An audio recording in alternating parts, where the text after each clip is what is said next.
Alright, good morning, and here we are for yet another lovely day of CENG 3306 Mechanics of Materials. Alright, so this is going to be lesson 35, and then we'll have another video shortly thereafter.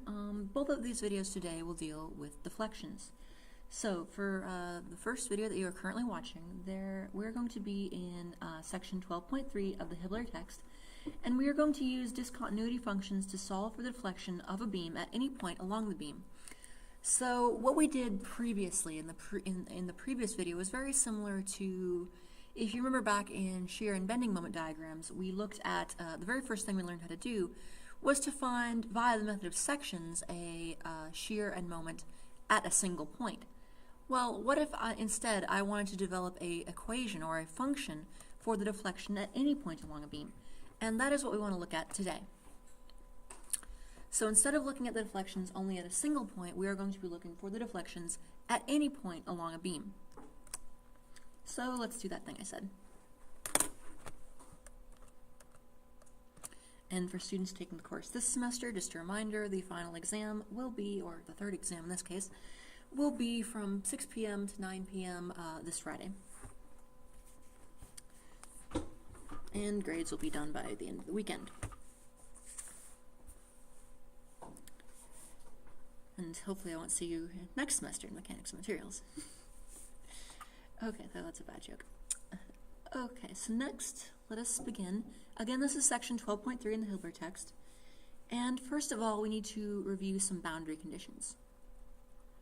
We saw last time that the relationships here are all based on, that the relationships between shear moment, angle of, bending angle, and or I should say, slope of beams, and deflection are all based on integral relationships. And whenever we have integral relationships, we're going to have boundary conditions. So let us look at a few boundary conditions we may sometimes use. Boundary conditions. Say we have, actually let me make sure we're recording because I'm always paranoid about that. And we are, so we're good. So let me look at boundary conditions. So the first to consider will be a pin or a roller. Now, pins and rollers are different things, obviously, but in terms of the vertical deflections that we're looking at, a pin and roller are actually identical. A pin or a roller. A pin or a roller. So a roller will be able to move freely in the horizontal direction, but we're talking purely about vertical loads, so this doesn't affect things. So say we have an initial shape here at a pin support, and then we have a deflected shape here, something like that. Well, and this is going to be deflecting under a load P. So what kind of boundary conditions does this give us? Well, this thing is actually free to rotate, so it's going to rotate some angle theta, so that's not going to be a very useful boundary condition. However, we do get one useful boundary condition out of this, and that is that y is equal to 0. In other words, the actual deflection, the vertical deflection, in inches, feet, millimeters, whatever it is going to be 0 at a pin or a roller support. So I'm going to create a table, a very small table, but a table nonetheless, of theta and y for the two cases that I'm going to consider. So for that doesn't look like a theta highlight. Actually, no, that'll be fine. Never mind. I prefer my thetas a little taller, maybe. There, that makes me happy. Okay. So here, the slope of the beam is going to be n equal to 0 at the pin support. So we can't use that as a boundary condition. If we happen to know, just through some magical way, we knew the rotation at one of the endpoints, we could use that as boundary condition. For example, if you were working a problem and the problem statement actually just outright stated that the beam is rotating at that angle at that point, you could use that as a boundary condition. But generally, we're looking for things that we can just look at a pin or roller support and say this is a boundary condition. But this one will be equal to 0. So the vertical deflection at a pin or roller support is a very useful boundary condition. Then let us look at the fixed case.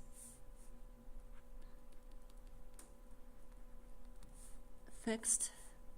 So now we're dealing with a fixed support. where we have two reaction forces and a reaction moment. And so we have a initial shape here, but notice how I'll draw the deflected shape. It will bend eventually. However, the slope at the support itself is going to be 0. So right at the support, the slope is the y is 0, the deflection is 0, but the slope itself is also equal to 0. So this so a fixed support gives us two boundary conditions that we can use in our equations.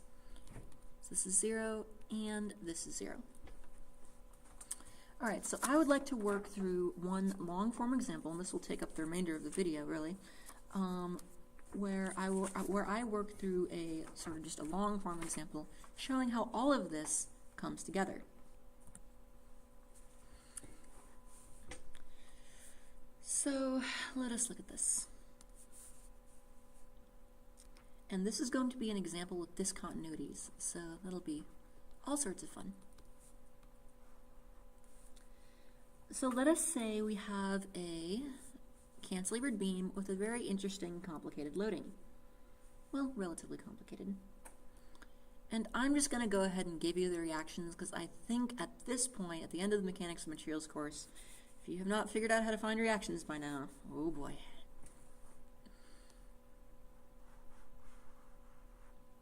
So we have a so we have the beam like this, and I'm going to label 3 points along it. I'm going to have point A, which is going to be at the support itself. I'm going to have point B, which is going to be a different point that we'll see. And I'm going to have point C, which will be at the end of the beam. And the load here is going to be all sorts of fun. Just to make things interesting, we're going to have a distributed load, a point load, and a point moment on this beam. So there's a reason this example will take up the rest of the video. Just a nice long form example. Okay, so our distributed loading starts at point A and goes all the way to point B, and I will give you the distance to point B shortly. And this is 2 kips per foot. Actually, let me put this label over here more. 2 kips per foot here. And then right at point B, I have a 10 kip point load. I have a 10 kip point load right at point B. And then at the end, right at point C, I have a 40 kip foot point moment or a couple. 40 kip foot point moment or couple, depending on your perspective. And then let me give you the dimensions on here. This is going to be 6 feet and 4 feet. So 6 feet from A to B and 4 feet from B to C. So the entire beam length is 10 feet. So 6 feet and 4 feet, like here. All right, now, so moving along, I'm just going to go ahead and give you the reactions and just take it as an article of faith, or actually, instead of taking it as an article of faith, why don't you just confirm these for yourself? AY is going to be equal to 22 kips, and MA is going to be counterclockwise and a value of MA equals 136 kip feet. Okay. Now, if you notice what I have here is if you look at this, I have two different zones of integration. And how do we know this? Because I'm looking at this and I see discontinuities. I see that there is a discontinuity right in the middle of the beam. Where this distributed load ends, that is a discontinuity. Where the point load is, that is a discontinuity. So if this thing were, now thankfully, those two discontinuities line up, so that makes our job a little bit easier. So we're going to need one zone of integration here from 0 to 6, another zone of integration from 6 to 10. If we were unfortunate and these were, say, maybe if we were really unfortunate, we could have up to a whole bunch of zones. Like imagine the 10 kip was 2 feet over, and imagine the 40 kip foot was a foot over. Then we would have, well, let's see, we would have 1, 2, 3, 4 zones of integration. Again, the discontinuities serve as the boundaries between zones of integration.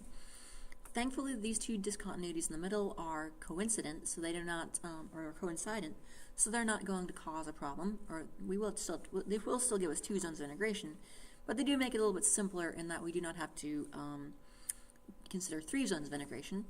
And this 40 kip-foot point moment, now it would be a bit more of a pain if it were just somewhere in the middle of the beam, but thankfully it is coincident with another discontinuity, which is the end of the beam. So our job is made a little bit easier. Alright, so there's that. I am going to consider two different zones of X. So in green, I'm going to have this X here, which will be between 0 and 6, and then maybe in purple, I'm going to have another cut X from 6 to 10. So again, we're still going to use the method of sections, but we need to consider two different cuts and develop the equations appropriately. So I've given you all of this except probably the reactions and the X's there, and I'm asking us to find the complete deflection equation. Develop the deflection equation.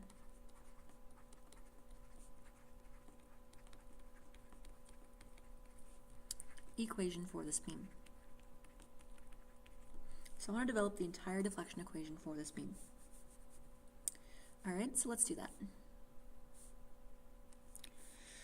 So solution. I'm going to, for each zone, construct a free body diagram and then develop the moment function therein. So let us first look at the left portion here. And I'm going to look at the left portion here. And I'm going to have a few different loads on here. I could develop the shear equation, but you know what, it's actually not important for what we're looking for, so I'm going to kind of ignore it. So what I really need is this M. So, again, let me label this as moment function, so you can reference this later. Moment function, method of sections at breakpoint X.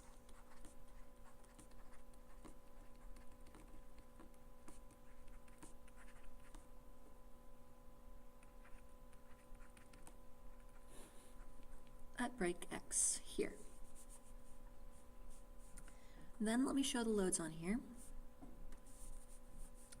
Okay, so this is going to be 22 kips here. I'm going to have the 136 kip-foot point moment here. And of course my distributed load here. And this is, notice, at any point, this is going to be at some point X. So I'm not going to include the 10 kip point load in the middle. That is located at the discontinuity. We never include the loads that are located right at discontinuity.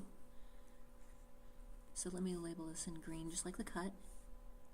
And this is going to be a certain length X. And then I'll simply run through a balance of moments therein.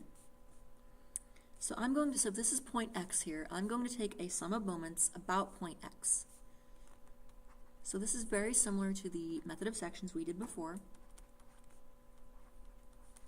Is equal to 0, is equal to, let's see, 136 kip feet minus 22x plus 2x times x over 2 plus m equals 0, and m of x is then simply equal to 22x minus x squared minus 136. And this is going to be, again, x is less than or equal to 6 feet here. Okay, going to move along, and I'm going to develop the moment function for the second piece. Questions on that? Okay. Now let me develop the moment function for the second piece. So I'm going to draw this as a, well, let me look at this first. I'm going to draw the green region, and maybe label that with the 6 foot. But then the entire thing is going to be x as well. Remember, we always keep our origin constant. Always keep our origin constant.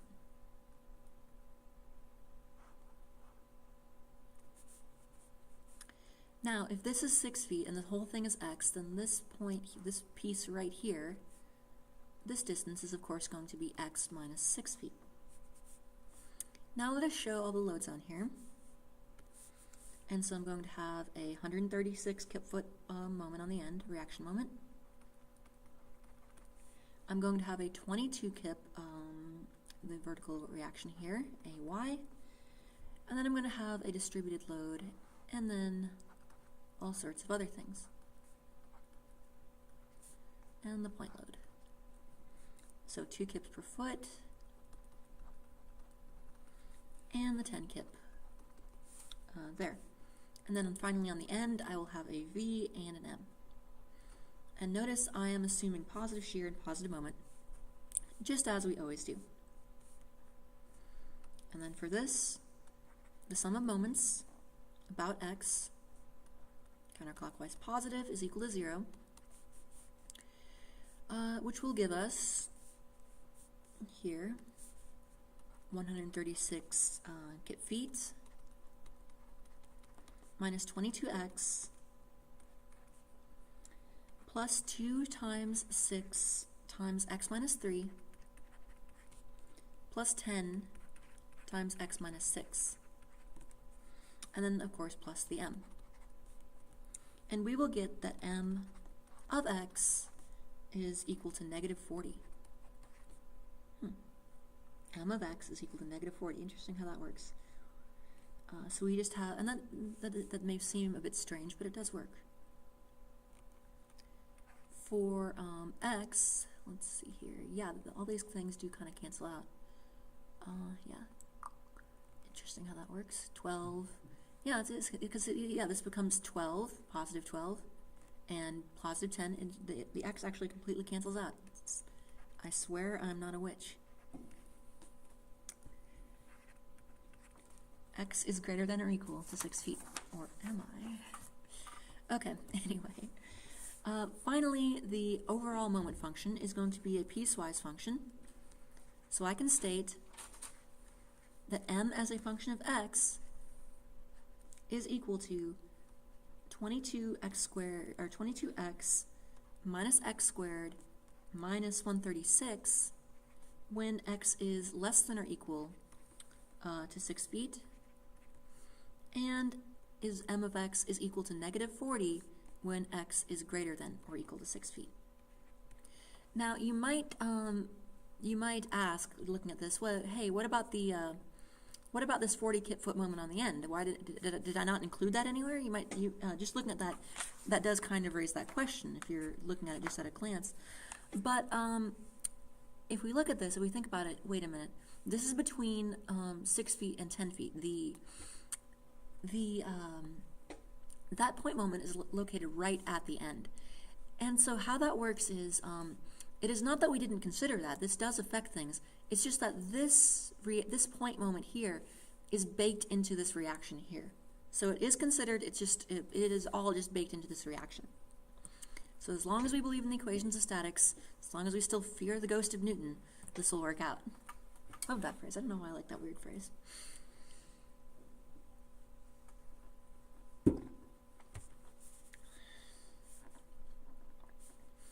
Okay, so we have our moment function, and now we wish to find the slope and deflection equations. Find theta of x and y of x here. All right. First, let us do this. You know what? I will develop both of them. I think for each of these, instead of finding the theta of x for both regions and the y of x for both regions, I will find both of them for one region and both of them for the other region. I think that makes a little more sense. But you could probably do it either way. for x is less than or equal to 6 feet, so I'm just going to work through everything for the first zone. Well, let's see. Let us go back to the equation that we developed yesterday. So I'm going to say theta, well, it's theta of x, but I'm going to say theta 1 of x, just to designate which zone we're talking about. And this is going to be equal to the integral of m as a function of x over ei dx. And this is then equal to 1 over ei times the integral of 22x minus x squared minus 136 dx. Just plugging in the equation that we had previously. And so we get that the theta 1 of x is equal to 1 over ei times 11x squared minus x to the third over 3 minus 136x, just running through the integral, plus c1. We got a constant. Okay. So we have this, and I am going to designate this as equation 1. Then, so let me get the deflection as well. I will come back for the boundary conditions later. We know that y1 as a function of x is going to be equal to the integral of theta 1 as a function of x dx. And then this is equal to 1 over ei times the integral of, again, just plugging and checking, 11x squared minus x to the third over 3 minus 136x plus c1. All that put in, and dx. And so then we will get y1 as a function of x is equal to 1 over ei times 11 over 3 x to the third minus x to the fourth over 12. I know how to integrate polynomials.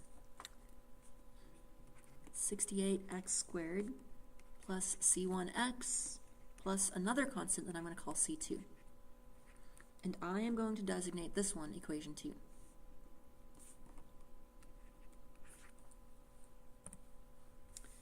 All right, then moving along. I can say that I need a boundary condition, and I have a boundary condition stating that theta 1 at x equals 0 is going to be equal to 0. This is a fixed support, so we know that the rotation and the deflection at x equals 0 is going to be equal to 0. And if I plug this in to equation 1, plug into 1, I will get that c1 is equal to 0. So therefore, theta 1 as a function of x is simply going to be equal to 1 over ei times, well, this is our final form here, 11x squared minus x to the third over 3 minus 136x. Here. Another boundary condition, this time for the deflection there, at x equals 0. Boundary condition, y1 at x equals 0 is equal to 0. And if I plug this in, plug into 2, oh, my pencil went wild again. If I plug this into 2, and also with c1 equals 0, I will find that c2 is also equal to 0. So it's fairly simple in this case. y1 of x then is equal to 1 over ei times 11 over 3 x to the third minus x to the 4th over 12 minus 68 x squared. And so now we have two very useful things. We have the rotation and the deflection as functions of x at any point between 0 and 6 feet. Now this is useful.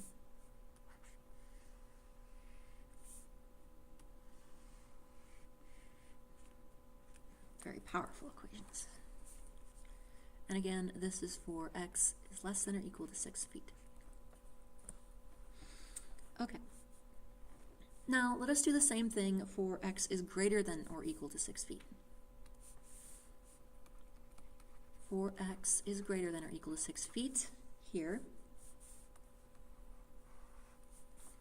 I will get that theta 2, first let me just write the equations. Theta 2 as a function of x equals the integral of m of x over ei dx. And then I can also say that y2 as a function of x is equal to the integral of theta 2 as a function of x dx. And just running through it, if I just plug in the moment equation, 1 over ei times the integral, that's a very bad integral sign, the integral of negative 40 dx is equal to 1 over ei times negative 40x plus a constant that I'm going to refer to as C3. And this is equation 3. And let this be equation 3.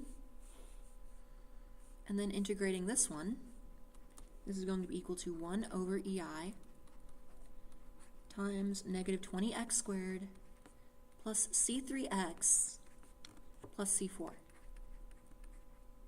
And this is going to be my equation 4. Now, it's going to be interesting when we look for boundary conditions here. So let us look back at the original free body diagram. I am looking at this, and at first glance, it seems, oh my gosh, what am I going to do? I have no boundary conditions between 6 and 10. I don't have a pin support. I don't have a reaction support. What am I going to do? Oh no, this, I guess we just have to give up and go home, right? We're screwed. There's nothing we can do. Oh well, I guess we'll just figure this out in the next class, right? The next course you take. I give up. I can't do this. It is unsolvable. You give up, right? You wish. No, we're not done yet. We do have a source of boundary conditions, and that is the previous equation. The previous equation will give us our boundary conditions. In other words, we believe in beam continuity. In other words, if I have a beam, even if I apply a different loading on it, even if I have a jump in loading, I do not have discontinuities in physical beams. In other words, if I have a beam that is just happily going along like this, I don't just the beam just doesn't suddenly break like this. This would be a discontinuity in a beam like this. Or if this is the middle line of the beam, it doesn't just go like that. These things are smooth or continue. The actual shape, the physical size of the beam is always going to be continuous. The loads and the shear and the moment, they may be discontinuous, but the physical properties of the beam, the actual physical geometry, the curvature, the deflection, this is always going to be continuous. If it's not continuous, then the beam has broken in two pieces. So we can always use the previous equation to give us boundary conditions therein. So let's do that. Let's find some boundary conditions. So my boundary conditions for theta 2 and for y2 are going to be the values of theta 1 and y1 at the boundary between the zones. So boundary conditions. Theta 1 of x equals 6 is going to be equal to theta 2 of x equals 6. At the end of the day, I mean, we may have discontinuities in our loading or our moment function, but really at the end of the day, this is still a physical object, and physical objects do not exhibit discontinuities.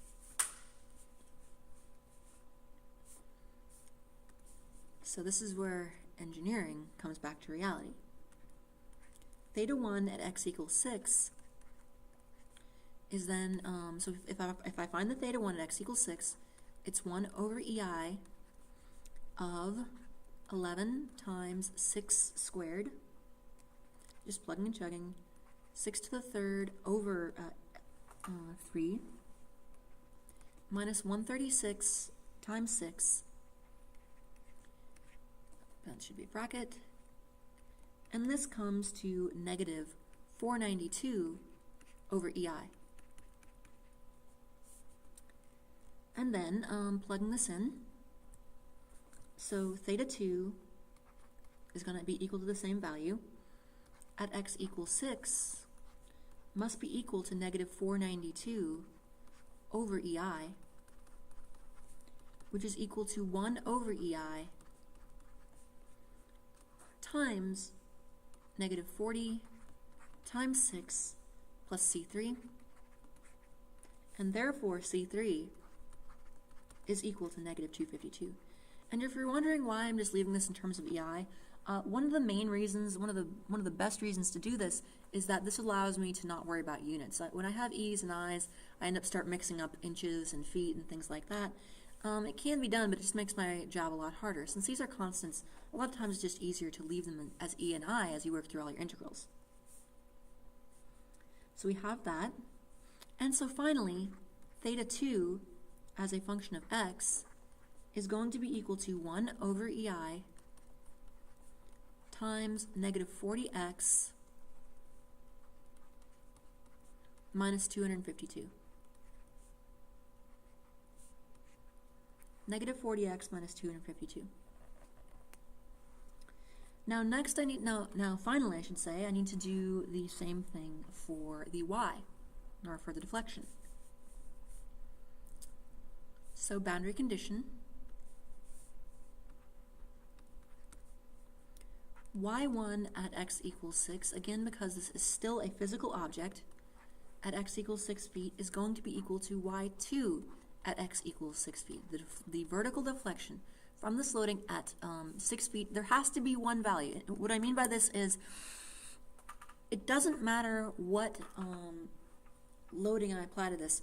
At the end of the day, this is a physical beam. So I should be able to come along with a ruler and measure how far it's deflected, or probably you might need a device more accurate than a ruler, but with some measuring device, I should be able to come along and actually measure the deflection.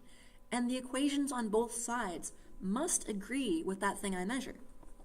This is a physical object. And as long as we haven't applied so much load that we broke it in half, it's going to not exhibit any physical discontinuities. So then, y1 at x equals 6 is equal to 1 over EI times 11 over 3 times 6 to the third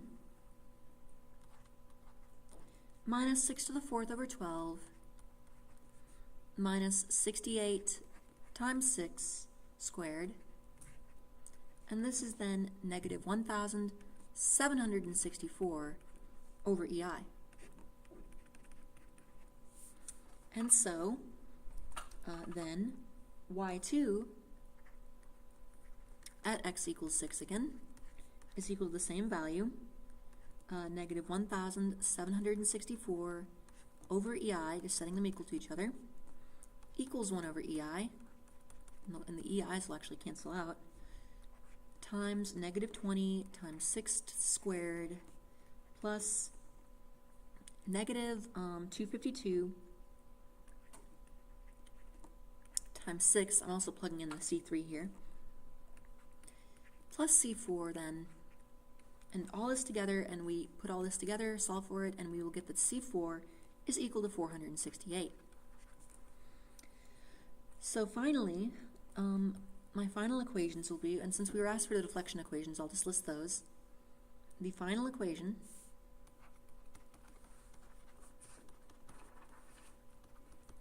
is going to be y as a function of x is equal to the following piecewise function. Let's just say You know what, I'll do it in two different colors because we did that originally. 1 over EI times 11 over 3 x to the third minus x to the fourth over 12 minus 68x squared. And this is for x is less than or equal to 6. And then for the next zone of integration, for the next piece of the beam, is equal to 1 over EI. Oh, I'm missing a bracket here, so let's put that back there. 1 over EI times negative 20x squared minus 252x plus 468. And this is for x is greater than or equal to 6. Now, one last thing I might like to illustrate how this would work. Let's say I actually wanted to find the, I want to actually apply this equation. So let us second part of the problem. This will be relatively quickly. So say I prompted us with evaluate, you know what, I'll do this on another slide, I think. Evaluate, or in other words, find the deflection, y for x equal 10 feet for a W 12 by 14 steel beam. So in other words, how much will this deflect for a W 12 by 14 steel beam? And also I'm told that this is steel, so we know that the modulus elasticity is 29,000 KSI. And from the beam tables that we've seen earlier, I can say that IX is 88.6 inches to the fourth. So this is just going to be a simple substitution, although we will have to watch out on our units. So Y2 at x equals 10, so I'm asking, what is the deflection at the end of the beam if I use a W 12 by 14? So it's going to be 1 over EI times negative 20 times 10 squared minus 252 times 10 plus 468 here. And this is then equal to, let's say, negative 4052 over EI. However, I need to consider my units carefully. Again, let me just put this here. Units. Watch your units. This equation is built around, equation assumes kips and feet. So you got to be very careful with this. So I'm just going to convert my other quantities to be compatible with this equation. So I'm going to say E is 29,000 KSI, which I can very easily find is equal to 4,176,000 kips per square foot. KSF, kips per square foot. And the I is equal to 88.6 inches to the fourth, which if I just multiply by 1 over 12 to the fourth power is equal to 4.27 times 10 to the negative 3 feet to the fourth. Feet to the fourth. And then finally, y at x equals 10 is equal to negative 4052 over 4.176 million, 000, times 4.27 times 10 to the negative 3,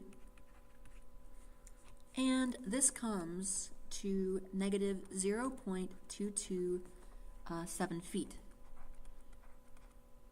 or negative 2.27 inches downward.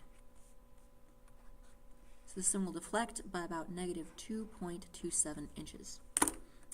Alright, that will do it for this portion of the lecture and this video. If you have any questions, feel free to email me, and we'll continue shortly.